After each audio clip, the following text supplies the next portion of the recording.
사기당하기 싫으면요, 사기꾼들의 특징이 있어요. 호화롭거나 명품 이야기 많이 하면서 입만 열면 대박 터진다고 말하는 사람들, 이런 사람들 사기꾼들 가능성이 많아요.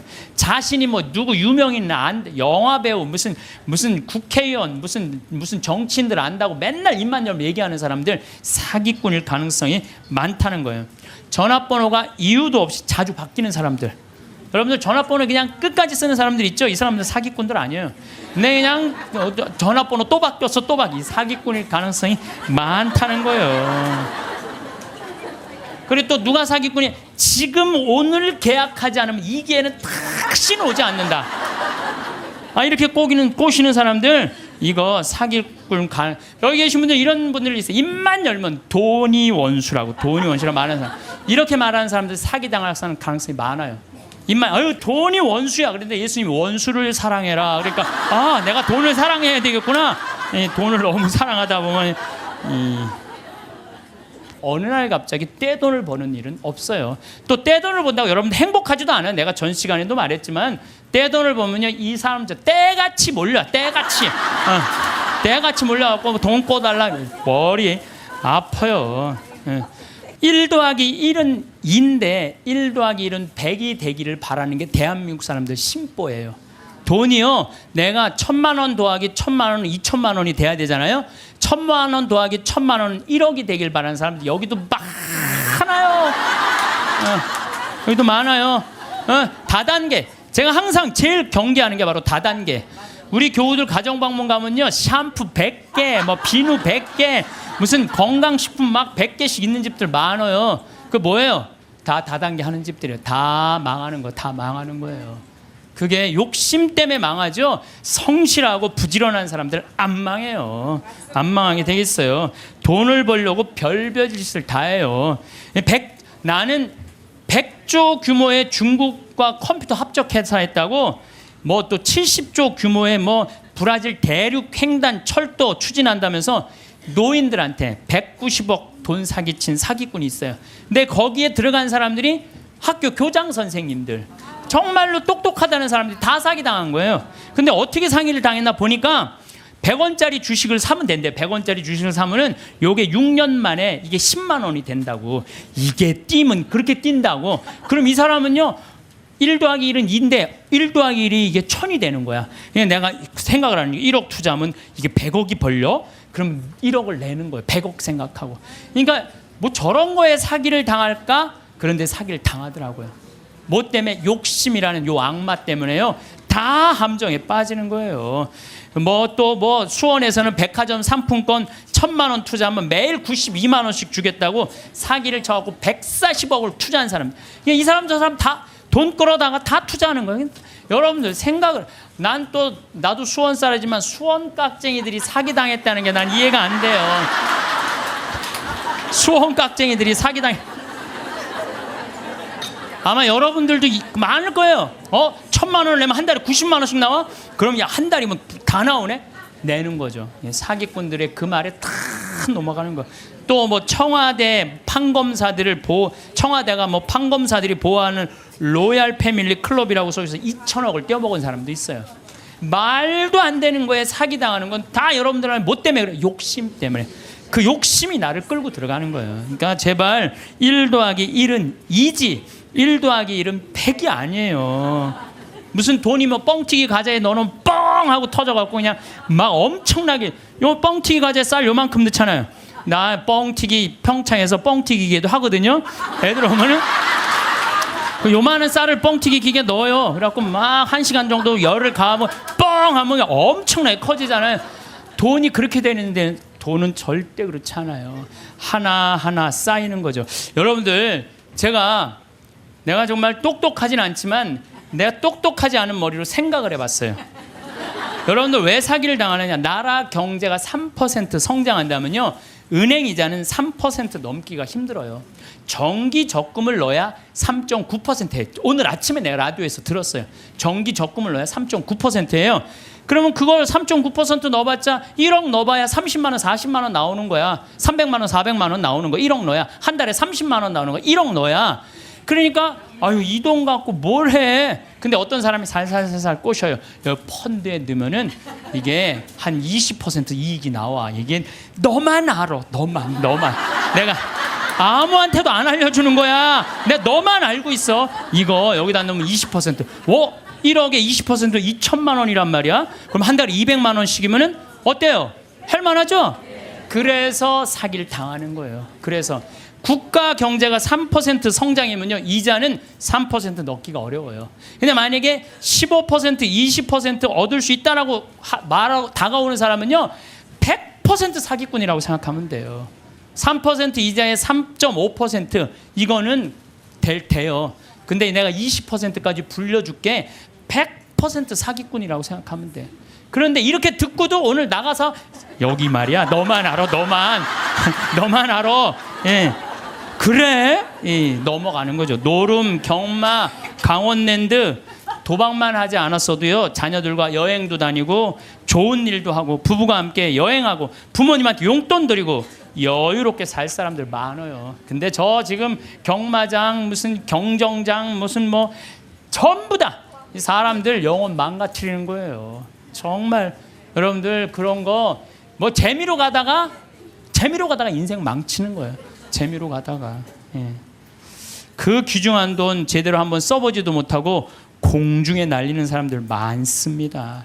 아니 200억 있으면 뭐하러 강원랜드에 갖고 그걸 그냥 날려요. 200억 가지고 고아원도 짓고 어려운 사람 장학재단도 설립하고 버려진 독거 노인들도 돌봤어요. 거기만 쭉 일주일에 돌아다녀도 그렇게 해도요 인생 의미도 찾고 행복하고 삶의 보람도 느낄 거야. 사기당하는 분들 다 이유가 있어요.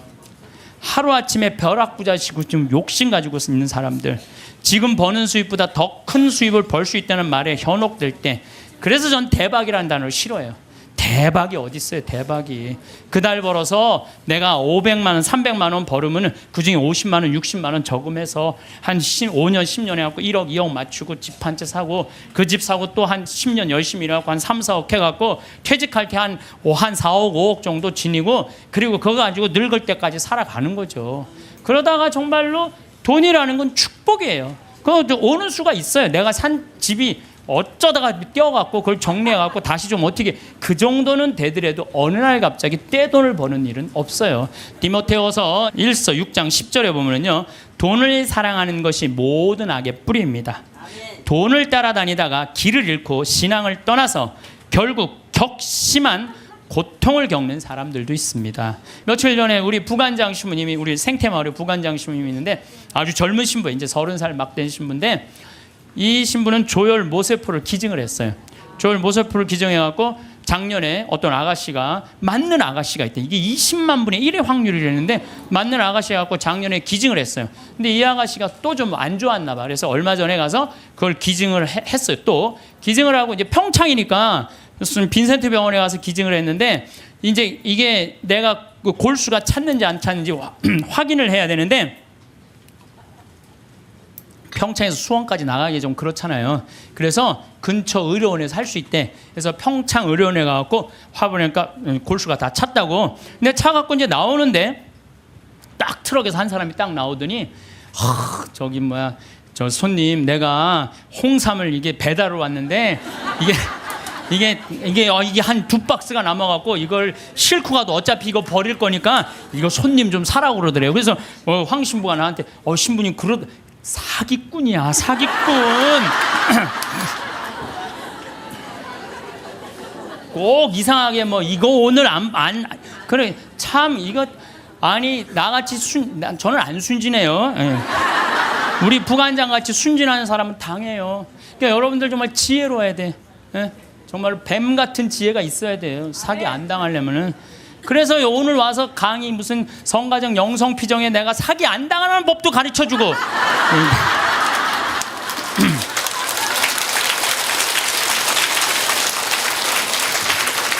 특별히 제가 부탁하고 싶은 게 있어요. 교우들끼리 돈거래하지 마세요. 정말 안 좋은 거예요. 돈거래하다간 친구를 잃어버립니다. 돈 꿔주지도 말고 꾸지도 마세요. 없으면 없는 대로 그냥 사세요. 없으면 없는 대로 살지. 뭐 돈을 꾸는 거는요, 내 욕심을 더 채우기 위한 몸부림이에요. 몸부림이에요. 그래서 집회서에서 이런 말이 나와요. 이거 여러분들 꼭 기억하세요. 돈을 꿀 때까지는 이웃의 손에 입을 맞추고 그의 재산을 두고 공손한 어조로 말한다. 그러나 갚을 때가 되면 시간을 미루고 빈 말로만 갚겠다며 시간만 탓할 뿐이다. 이 여러분들 경험 다 했죠? 그러니까 꿔주지도 말고 꾸지도 마세요. 그런데 꿔줘야 되는 건 있어요. 누구 병원비가 없다. 내가 친척 중에 학비가 없다. 이거는 꿔준다기보다도 그냥 줘요. 네, 꿔준다기보다도 주세요. 병원비나 학비, 난 내가 강의할 때 핸드폰 울려도 한 번도 신경질을 부린 적이 없어 나는. 병원비나 학비 같은 경우는 저는 그렇게 생각해요. 그냥 가난한 사람도 도와주는데 내 형제 친척 중에 아프고 학비가 없다는데 그거는 차라리 꿔준다는 말보다 그냥 주세요. 그거 외에는 꿔주지도 말고 꾸지도 마세요. 돈이라는 거는요, 돈이 거짓말하는데 한다고 말하잖아요. 돈은 거짓말 안 해요. 욕심 부리지 않고 성실하게 일하면 돈은 언제든지 벌어집니다. 한순간에 떼돈 벌고 싶은 도둑놈 심보를 가진 사람들이 돈 때문에 자기도 고통스럽고 남도 고통스럽게 하는 거고. 그래서 보면 어떤 집에 보면요, 이 도박하는 사람들 보면요, 형제 친척 모든 돈 다 끌고 들어가는 사람들이 있어요. 중리사니 그러면서 거짓말하면서. 이런 사람들은요 진짜 정말로 이 사회에서 분리시켜갖고 어디 모아놔야 돼요. 그래서 노동, 우리 생태마을에 그런 사람들 그냥 싹 모아갖고 돈도 안 주고 그냥 일 시키면은 그게 돈 버는 건데. 대한민국 사람들이요 불행한 이유는 바로 돈 욕심 때문에 불행해요. 기도하는 거 보면은 자신의 욕심 충족하기 위해서 물질 축복 비는 사람들 많아요. 특별히 예수님한테 주님 집안채만 나 좀 어떻게 좀 생기게 해주십시오 이렇게 기도하는 분들이 있는데요, 그 사람들 정말 답답해요. 예수님은요 이 세상에 오셔서 집안채 없이 사셨어요. 아니 집안채 없이 사신 분한테 집안채 달라고 그러면은 아니 그 예수님 주겠어요?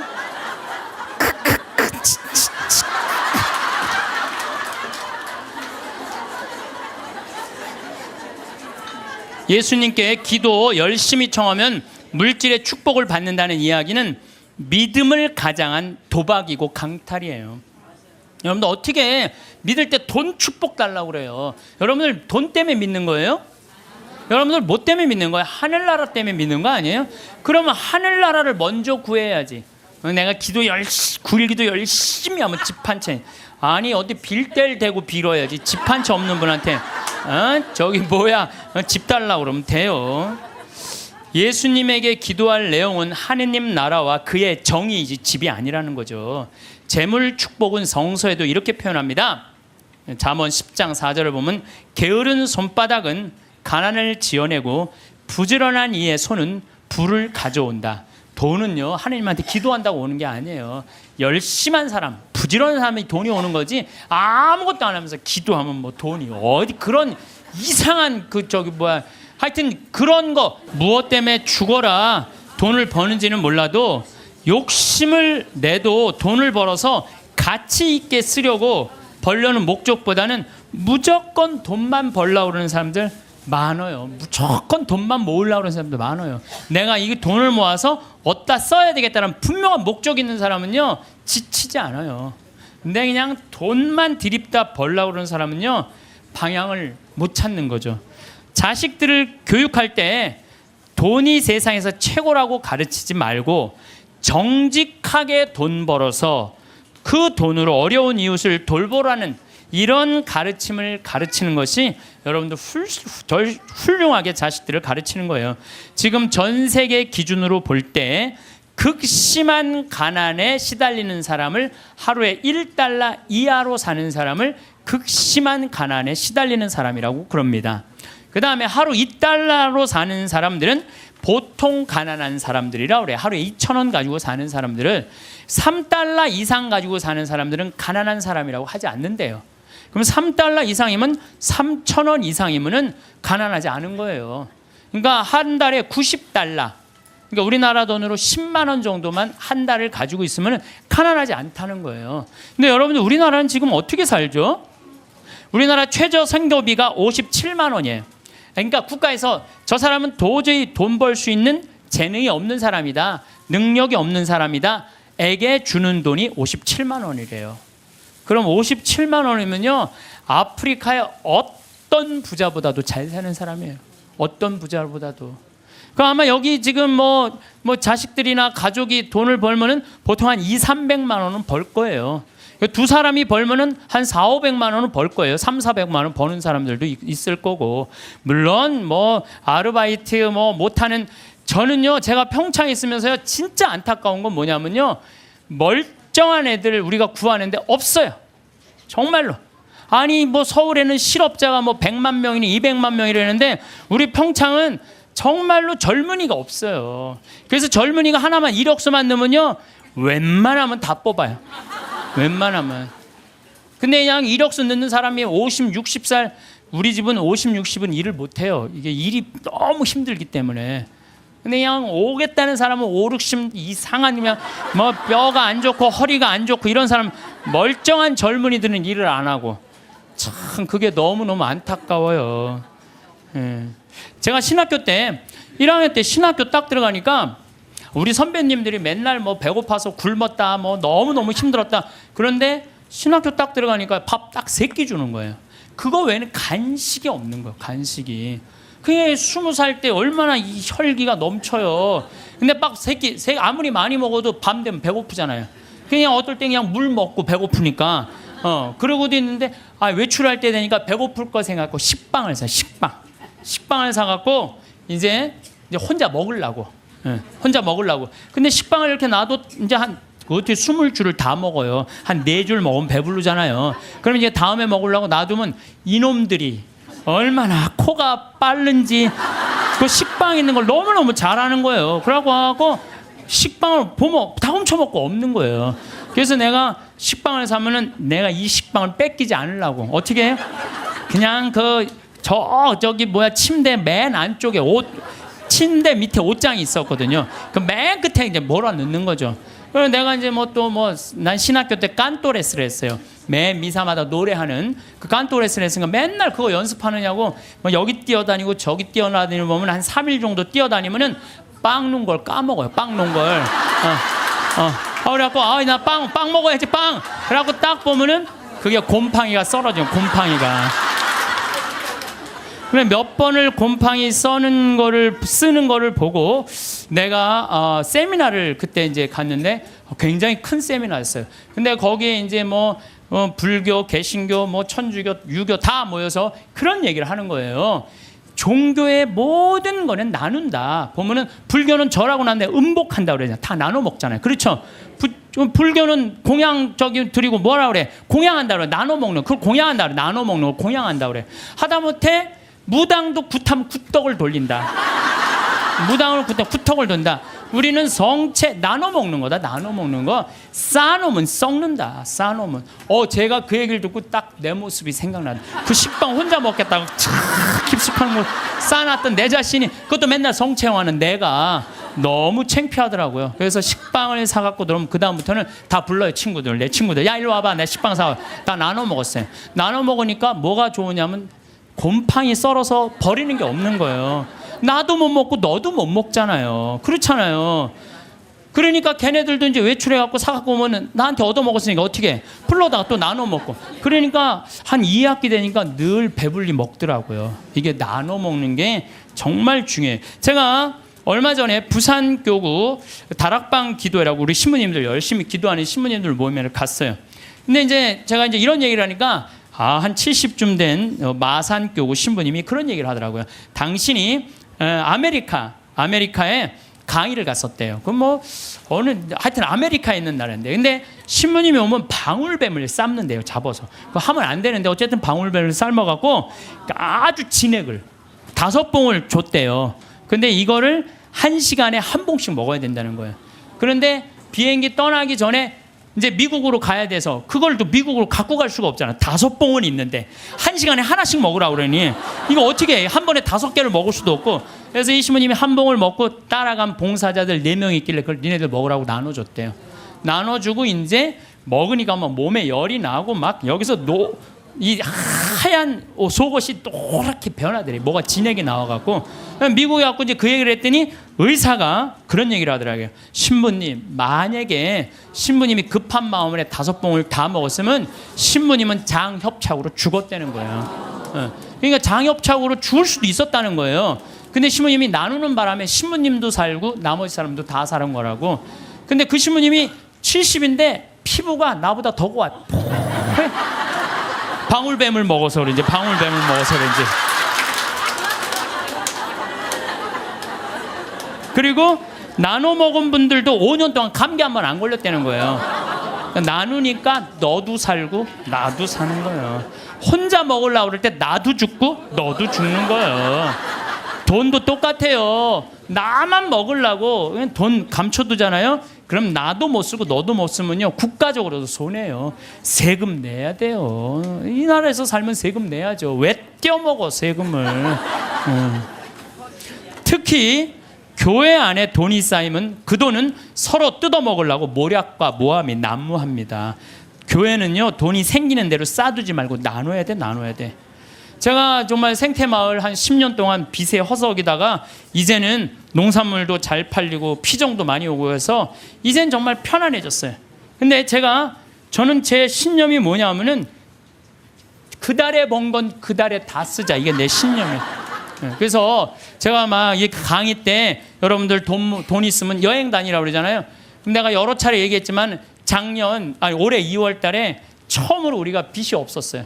그래갖고 우리 직원들이 10년, 나하고 일하는 직원들 10년, 15년 동안 정말 힘들게 일해왔거든요. 그래서 내가 직원들한테 그랬어요. 야, 우리 이제 오래간만에 수익이 났으니 이거 가지고 성주순례 가자. 그래갖고 아시시, 그 다음에 무슨 뭐 베드로, 뭐 그다음 반내 전부 다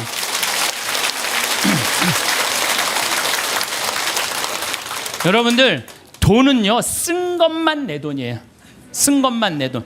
여기 계신 분들 재산이 100억 있어. 근데 하나도 안 썼어. 그분은요, 거지예요, 거지. 하나도 안 썼으면. 근데 재산이 100억 있어. 근데 그 100억을 가지고 여행도 다니고 맛있는 것도 먹으러 다니고 또 가난한 사람도 도와주고 어려운 아프리카, 우리 잠비아도 1,000만 원 기증하고. 이 쓴 것만 내 돈이에요. 쓴 것만. 내가 본당 신부할 때도 정말로 부자들 많았어요. 근데 그 부자들 한 푼도 안 써. 그러면은 어떻게 이렇게 없어 보이는지. 없어 보여요.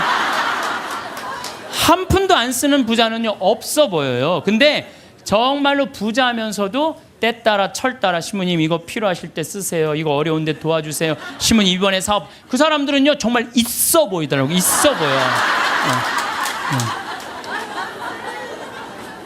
돈은 우리 인생을 행복하게 해주는 도구지 목적이 아니에요.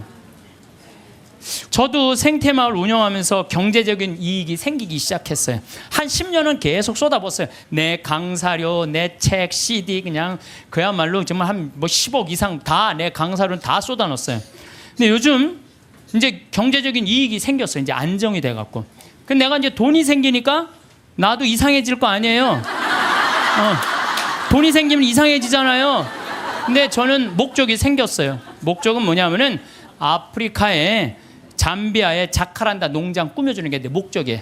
우리 이제 뭐 평창에는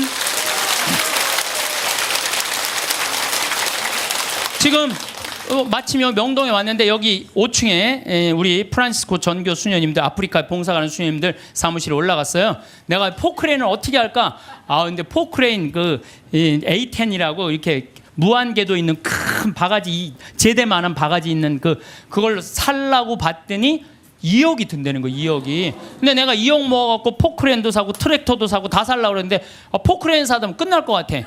그래서 내가 포크레인 그 아는 사장한테 전화해갖고 나 이거 포크레인 중고 살라고 그러는데 어떻게 생각하느냐? 그랬더니 포크레인 사장이 그러더라고. 신부님 뭐하러 사냐고. 그거보다는 우리나라 거 포크레인을 택배로 보내면 된대요.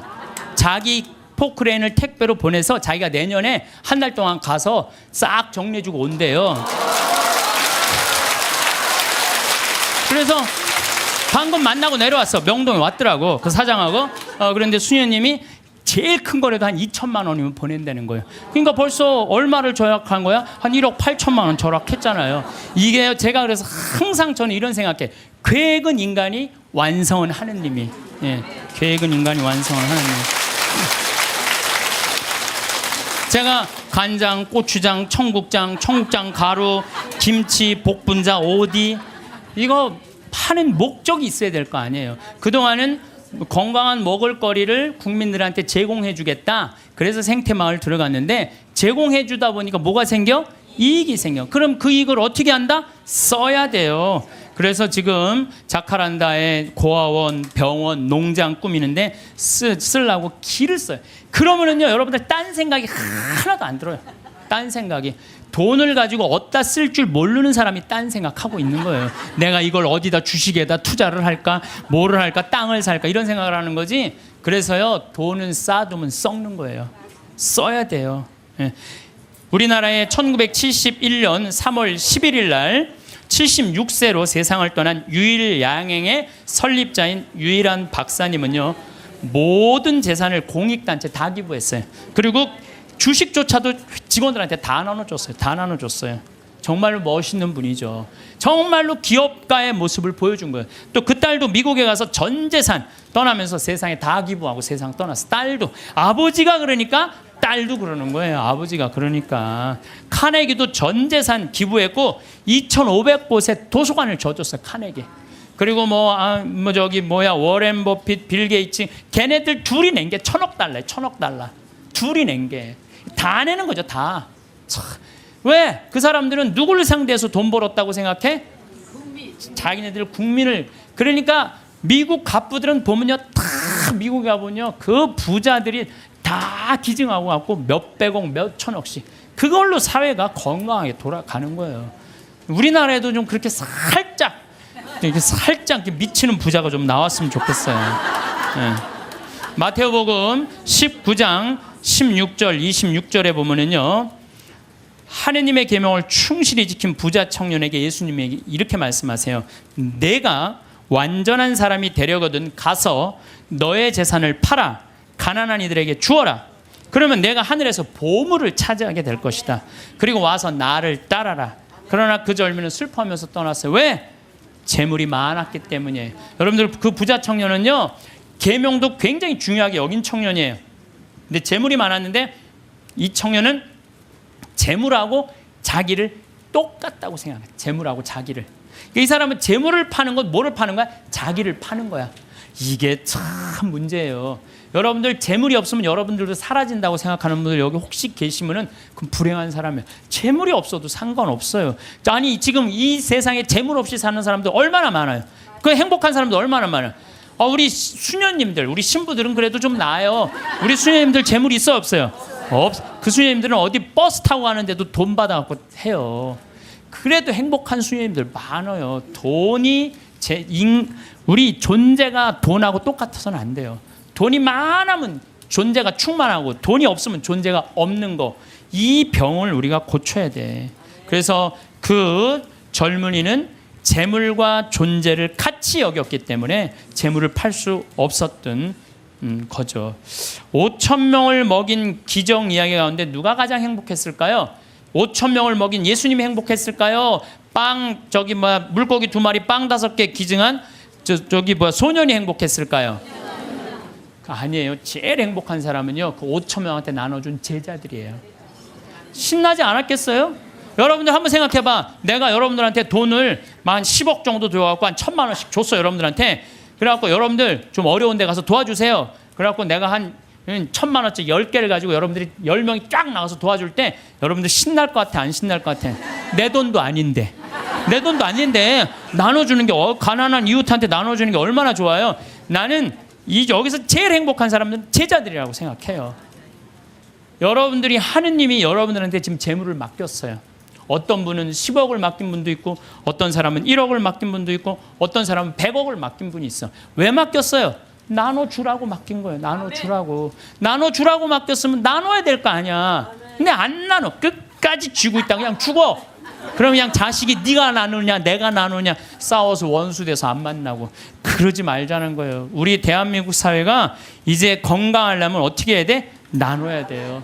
쌓아두면 썩게 돼 있어요. 쌓아두면 어느 사회든 자꾸 나누면은 샘솟게 돼 있어요. 나누는, 신부님 그거는 제가 조금 못 받아들이겠는데, 나누면 하나도 없죠. 근데요, 하느님한테 11조 봉헌한 분들이 왜 잘 되는 줄 알아요? 11조 봉헌하려고 그러면요, 적은 돈 아니에요. 그럼 그 돈을 하기 위해서 다른 생활에 충실해져요. 다른 생활에 충실해지기 때문에 축복을 받는 거예요. 나누는 사람들은 생각이 건강하기 때문에요, 사기도 안 당하고 유혹도 안 당해요. 그렇기 때문에 그런 분들은 재물 관리도 잘 할 수 있는 거예요. 그래서 한 건강한 쪽으로. 자, 모세의 십계명, 아론의 황금 송아지 가운데 여러분도 어느 걸 택할 거예요? 모세의 십계명을 택할 거예요? 아론의 황금 송아지를 택할 거예요? 십계명? 자, 근데 강의를 들어보면 또 생각이 좀 달라질 거예요. 모세가 십계명을 받으러 시나이 산으로 올라갔어요. 올라갔는데 불안해. 이제 뭐 이집트에서 탈출해서 왔단 말이야. 근데 시나이에 가보면요, 아무것도 없어요. 좀 사막이야, 사막. 전부 돌산이고, 시나이 산도 완전 돌산이야, 돌산. 근데 모세는 사라졌는데 먹을 건 아무것도 없고 불안하잖아요. 이게 어떻게 하지? 어떻게 하면 좋을까? 고민을 하고 있는데 사람들이, 아니 모세는 안 보이고 우린 불안하다. 우리 그냥 모아갖고 우리 황금송아지 만들자. 그래? 황금송아지? 그래, 좋다. 황금송아지 만들자. 근데 당시에 유대라는 땅, 시나이라는 땅은요, 척박하게 이를 데 없었어요. 그 척박한 땅을 가르려면 누가 있어야 돼? 소가 있어야 돼요. 소가 없으면 농사 못 져요. 소가 없으면. 소가 쟁기로 이랑과 고랑을 만들어 줘야 돼요. 그래서 이랑이 높아야 돼. 이랑이 높아야지 씨를 이렇게 넣으면은 이 씨들이 바람에 잘하고, 고랑이 있어야지 물도 잘 빠지고. 그러니까 그걸 사람 손으로 하려면 농사 못 져요. 그러니까 이스라엘 사람들에게 있어서 소는 그냥 소가 아니에요. 이건 생명하고 똑같은 거예요. 그리고 그냥 소예요? 뼈 주지, 우유 주지, 고기 주지, 가죽 주지. 그러니까 이 황금 송아지, 우리가 그냥 생각하는 그런 송아지가 아니에요. 이 사람들한테는 모든 걸 다 주는 거예요. 그러니까 황금 송아지를 딱 하면 마음이 놓여, 안 놓여?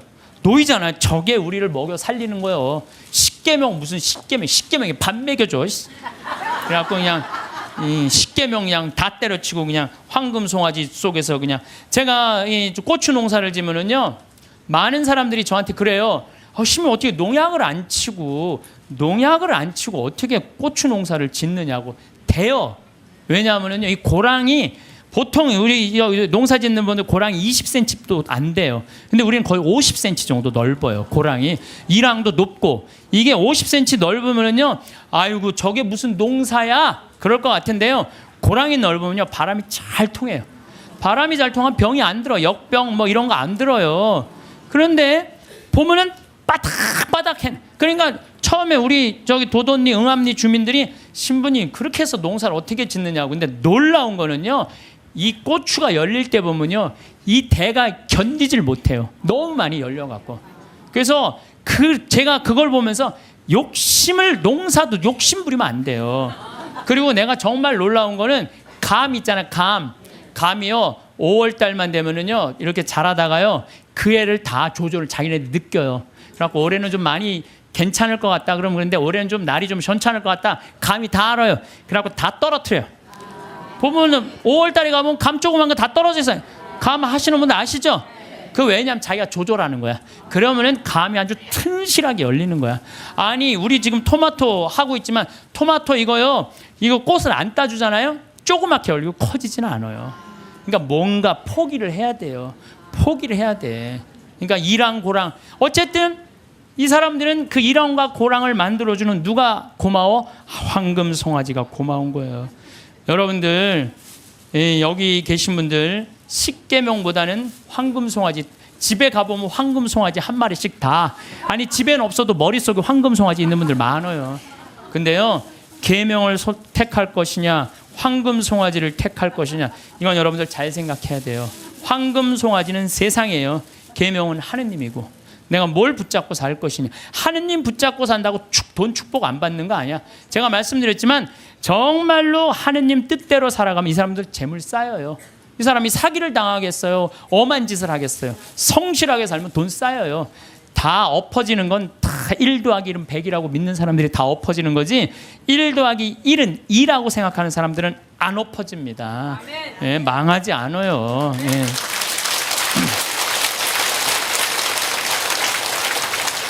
하느님 꽉 붙잡고 살아야 되는데 출세와 권력 꽉 붙잡고 사는 사람들 있어요. 저는 예수님이 왜 위대한지 정말로 이 4대로 살면 살수록 더 느껴요. 예수님은 이 세상에 오셔서 절대 권력을 추구하지 않으세요. 나는 섬김을 받으러 온 것이 아니라 섬기러 왔다. 이 말씀이야말로 우리 인간이라면 누구나 다 가슴 깊어야 새겨야 할 말씀이에요. 권력은 섬기기 위한 도구인데 권력을 쥔 사람들이 안 섬기려고 그래요. 막 권력을 휘둘르죠. 위장 전입하고 자식 대학 군대 안 가게 하고, 또 대학도 마찬가지야. 무슨 국제중학교 이런 데 애 머리도 안 되는데 막 들이밀고, 이게 다 돈과 권력으로 부리는 횡패. 지난번에도 말씀드렸지만 우리나라 대통령들 최고 권력 가진 사람들 어떻게 됐어요? 불행하게 죽거나 감옥에 가거나 가족이 감옥에 가거나 그러잖아요. 권력이 뭐가 좋아요. 그래서 여러분들 가운데서도 정말로 권력처럼 무상한 게 없어요. 권력을 쥐고 있을 때만 좋지, 권력에서 밀려나면은요 비참하고 심지어는 모욕과 보복까지 당하는 게 권력이에요. 권력을 꽉 잡고 사는 것보다 하느님 꽉 잡고 사는 게 훨씬 더 낫습니다.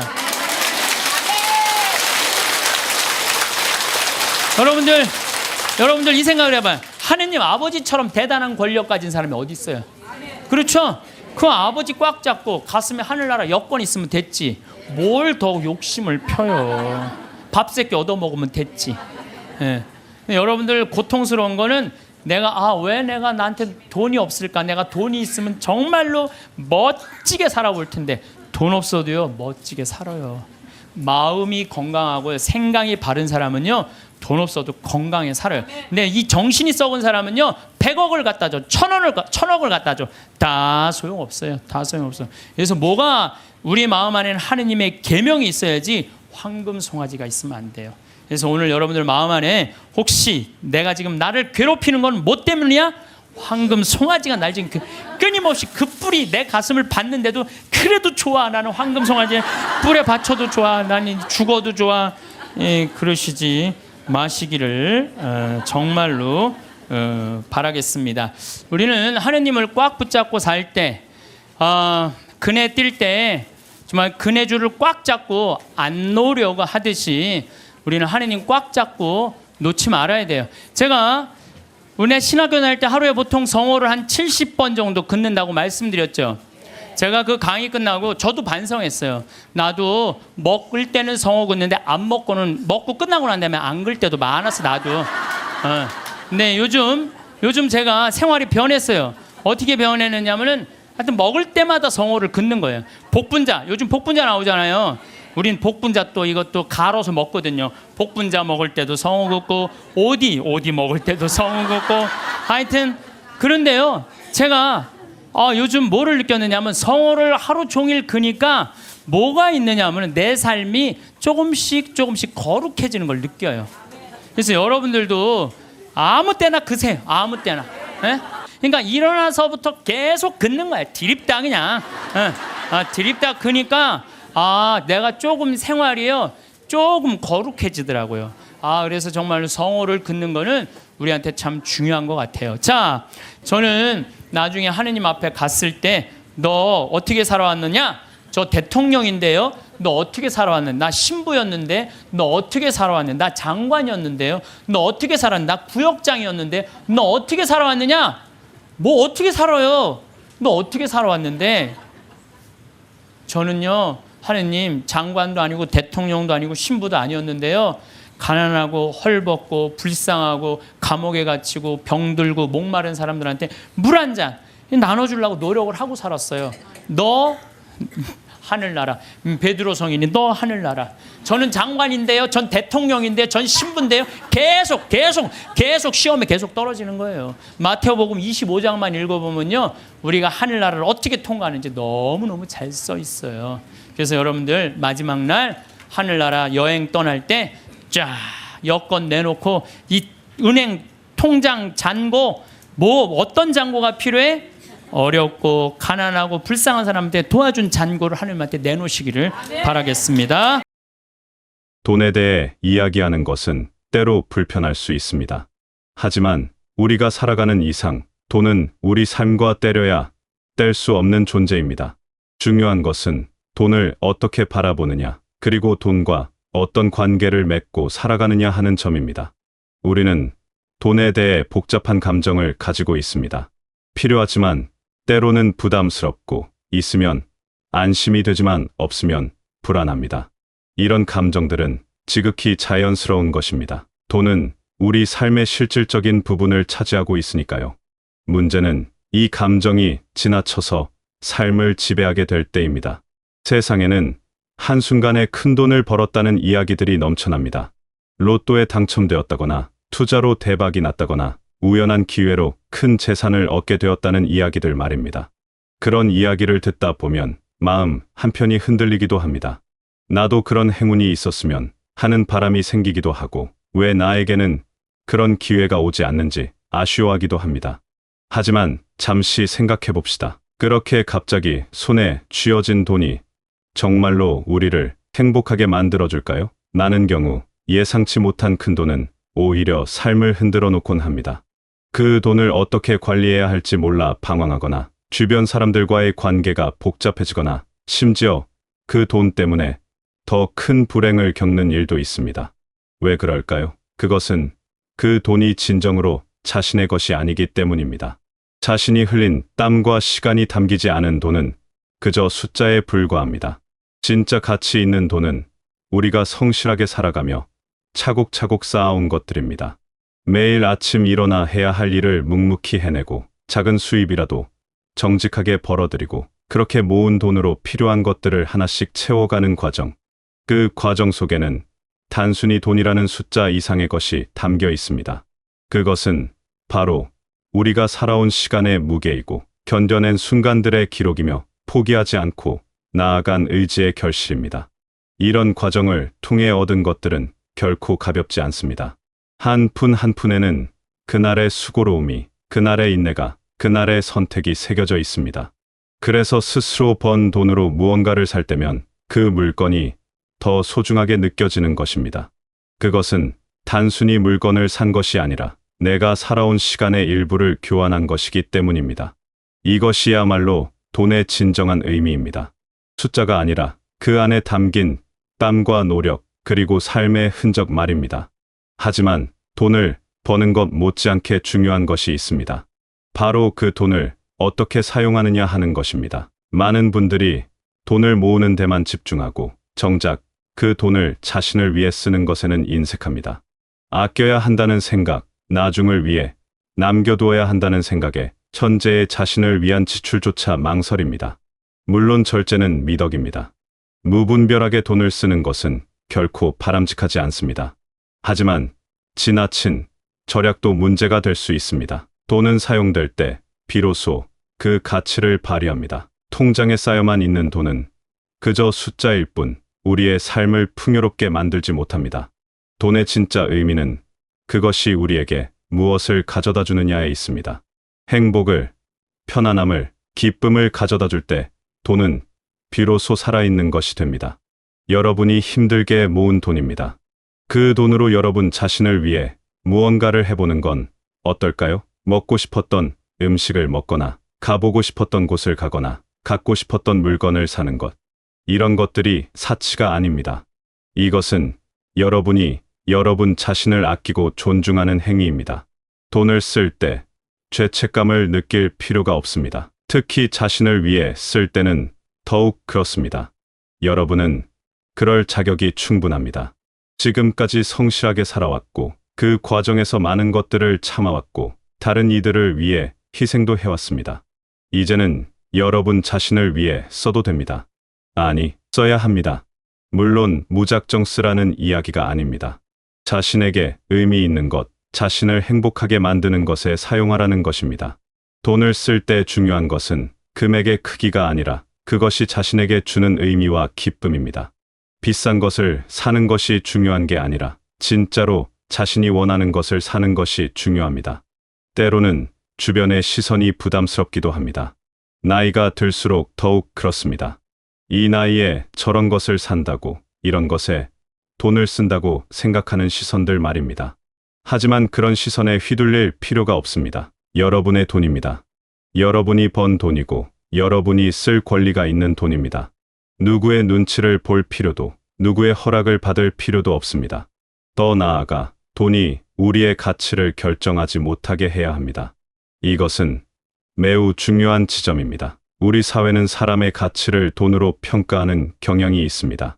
얼마를 가졌느냐, 얼마를 버느냐에 따라 사람을 판단합니다. 하지만 이것은 잘못된 것입니다. 사람의 가치는 통장 잔고로 측정되지 않습니다. 여러분이 얼마를 가지고 있든 그것이 여러분의 전부를 말해주지 않습니다. 여러분이 살아온 방식, 다른 이들에게 보여준 따뜻함, 어려운 순간에도 지켰던 원칙, 작은 것에서 느끼는 기쁨, 이런 것들이야말로 여러분을 규정하는 진짜 가치입니다. 돈이 많은 사람이 반드시 행복한 것은 아닙니다. 마찬가지로 돈이 적다고 해서 불행한 것도 아닙니다. 행복은 우리가 무엇을 가지고 있느냐보다 우리가 가진 것을 어떻게 바라보고 어떻게 사용하느냐에 달려 있습니다. 주변을 둘러보면 적은 돈으로도 만족하며 사는 분들이 있습니다. 반대로 많은 돈을 가지고도 끊임없이 불안해하고 더 많은 것을 원하는 분들도 있습니다. 이 차이는 어디서 오는 걸까요? 그것은 바로 마음가짐의 차이입니다. 같은 상황을 보면서도 누군가는 감사함을 느끼고 누군가는 부족함을 느낍니다. 이 차이가 곧 행복과 불행을 가르는 기준이 됩니다. 돈에 대한 집착을 내려놓는다는 것은 돈을 무시하거나 경시하는 것이 아닙니다. 돈의 중요성을 인정하되 그것의 삶이 지배당하지 않는 것을 의미합니다. 돈이 삶의 수단이지 목적이 되어서는 안 된다는 것입니다. 목적과 수단이 뒤바뀌면 삶은 피곤해집니다. 돈을 모으는 것 자체가 목표가 되면 아무리 모아도 만족이 없습니다. 항상 더 많은 것을 원하게 되고 지금 가진 것에 감사하지 못하게 됩니다. 이것은 끝없는 굴레와도 같습니다. 하지만 돈을 수단으로 본다면 이야기가 달라집니다. 돈은 우리가 원하는 삶을 살기 위한 도구입니다. 필요한 것을 얻고 하고 싶은 것을 하고 소중한 사람들과 시간을 보내기 위한 수단입니다. 이렇게 바라보면 돈에 대한 관계가 훨씬 건강해집니다. 그리고 무엇보다 중요한 것은 현재를 사는 것입니다. 미래를 대비하는 것도 중요하지만 그것 때문에 현재를 희생해서는 안 됩니다. 내일을 위해 오늘을 참고 견디기만 한다면 결국 우리는 진짜로 사는 날이 없게 됩니다. 항상 미래를 준비하느라 정작 현재는 놓치고 마는 것입니다.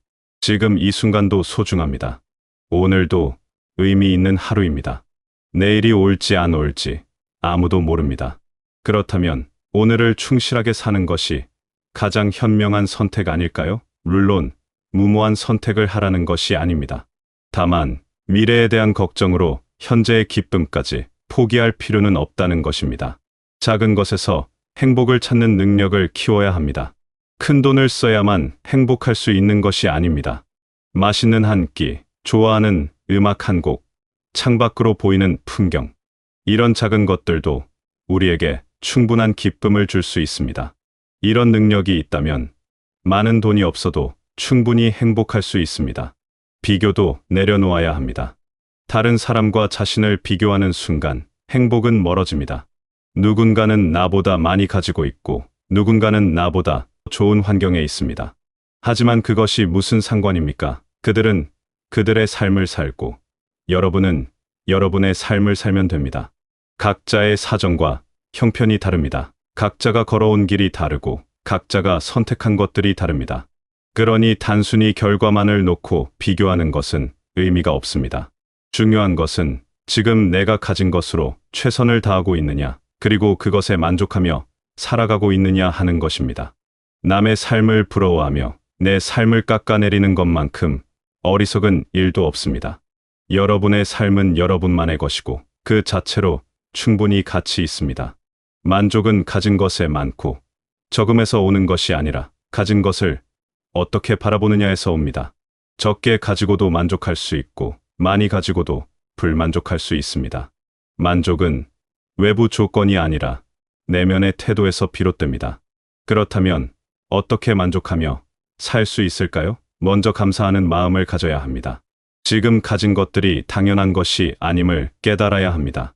건강하게 숨 쉬고 있다는 것, 따뜻한 잠자리가 있다는 것, 먹을 것이 있다는 것. 이런 것들이 사실은 얼마나 큰 축복인지 모릅니다. 많은 것을 바라지 않는 것도 중요합니다. 욕심이 줄어들면 만족은 커집니다. 필요한 것과 원하는 것을 구분하고 정말 필요한 것에 집중하면 삶이 훨씬 단순해지고 평온해집니다. 평온함. 이것이야말로 우리가 추구해야 할 진짜 목표가 아닐까요? 돈이 많든 적든 마음이 평온하다면 그것으로 충분합니다. 반대로 아무리 많은 돈이 있어도 마음이 불안하고 초조하다면 그것은 진정한 풍요가 아닙니다. 마음의 평온은 외부 조건에서 오는 것이 아닙니다. 그것은 내면에서 만들어집니다. 스스로에게 관대해지고 지금의 상황을 받아들이고 과도한 기대를 내려놓을 때 평온이 찾아옵니다. 여러분이 지금까지 살아온 방식은 틀리지 않았습니다. 성실하게, 정직하게, 최선을 다해 살아왔다면 그것만으로도 충분히 가치 있는 삶입니다. 다른 이들이 어떻게 말하든 세상이 어떤 기준을 들이대든 여러분은 여러분 나름의 방식으로 훌륭하게 살아왔습니다. 이제는 그 사실을 인정하고 스스로를 칭찬해도 좋습니다. 여러분은 잘해왔습니다. 넘어지고 힘들 때도 있었지만 그때마다 다시 일어났습니다. 때로는 길을 잃고 헤맬 때도 있었지만 결국 자신의 길을 찾았습니다. 이 모든 과정이 여러분을 지금의 여러분으로 만들었습니다. 돈은 중요합니다. 하지만 그것이 전부는 아닙니다. 돈보다 더 중요한 것들이 있습니다. 여러분의 건강, 여러분의 마음, 여러분이 지켜온 가치들. 이런 것들은 돈으로 살 수 없는 것들입니다. 앞으로도 성실하게 살아가면 됩니다. 큰 욕심 부리지 않고 주어진 하루를 충실하게 살면 됩니다. 그렇게 살다 보면 필요한 것은 자연스럽게 채워집니다. 급하게 서두르거나 무리하지 않아도 됩니다. 여러분의 속도로, 여러분의 방식대로 나아가면 됩니다. 그리고 가끔은 멈춰서 주변을 둘러볼 여유도 가지시길 바랍니다. 바쁘게 살다 보면 정작 중요한 것들을 놓치기 쉽습니다. 하루 중 잠깐이라도 조용히 앉아 자신을 돌아보는 시간을 가지면 좋겠습니다. 지금 나는 어떤 상태인지, 무엇이 필요한지, 무엇이 나를 행복하게 하는지 생각해보는 시간 말입니다. 여러분은 충분히 가치 있는 사람입니다. 통장에 얼마가 있든, 어떤 집에 살든, 무엇을 입고 다니든 그런 것들이 여러분의 가치를 결정하지 않습니다. 여러분 자체로 충분히 소중하고 존중받을 만합니다. 이제는 여러분이 여러분을 아끼고 사랑할 차례입니다. 다른 누군가를 위해 희생하고 참기만 했던 시간들이 있었다면 이제는 여러분 자신에게 집중해도 됩니다. 여러분을 행복하게 만드는 것들을 하고 여러분이 원하는 방식으로 살아도 됩니다. 돈 때문에 마음 졸이지 않았으면 좋겠습니다. 물론 현실적인 걱정은 있을 수 있습니다. 하지만 과도한 걱정은 현재의 행복을 앗아갑니다. 오늘 할 수 있는 것에 집중하고 내일 일은 내일 생각하면 됩니다. 여러분이 살아온 모든 순간이 의미 있었습니다. 힘들었던 순간도, 기뻤던 순간도, 평범했던 순간도 모두 여러분의 삶을 이루는 소중한 조각들입니다. 그 모든 것이 모여 지금의 여러분을 만들었습니다. 앞으로 남은 시간들도 그렇게 하나하나 소중히 채워가시길 바랍니다. 돈에 얽매이지 않고 남의 시선에 흔들리지 않고 오직 여러분 자신에게 솔직하게 살아가시길 바랍니다. 매일매일이 완벽할 수는 없지만 그 불완전함 속에서도 작은 기쁨을 발견하고 스스로에게 관대하며 여러분이 가진 것에 감사하는 마음으로 살아가시길 바랍니다. 여러분은 이미 충분히 잘하고 계시고 앞으로도 잘해나가실 겁니다. 그 사실을 믿고 오늘도 여러분 자신을 아끼며 평온한 마음으로 하루를 보내시길, 그렇게 매일을 살아가는 당당한 삶의 주인이 되시길 바라겠습니다.